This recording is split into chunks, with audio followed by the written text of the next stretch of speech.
നമ്മുടെ നാട്ടിലെ ഏത് വിശേഷങ്ങളുണ്ടെങ്കിലും ഈ പരിപ്പ് കറി നിർബന്ധമാണ് കേട്ടോ. അപ്പോൾ കല്യാണ സദ്യകൾക്കായാലും അതല്ല വീട്ടിൽ നമ്മൾ എന്തെങ്കിലും വിശേഷങ്ങളൊക്കെ ഉണ്ടാകുമ്പം ഇവിടെ സാധാ ചോറിന് ഈ പരിപ്പ് കറി നിർബന്ധമാണ്.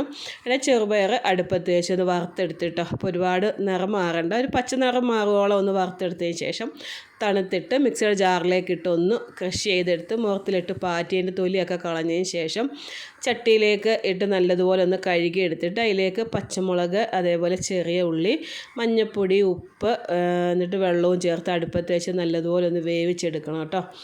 ഒരുപാട് അങ്ങോട്ട് എന്താ പറയുക, വേവാനൊന്നും ഇല്ല. നമ്മൾ വറുത്ത പയറല്ലേ, അപ്പോൾ നമ്മൾ വറുത്ത പയർ ഇങ്ങനെ തൊലി കളഞ്ഞ് വെക്കുന്നതിന് അലവാക്കിയ പയറെന്നാണ് പറയുന്നത് കേട്ടോ.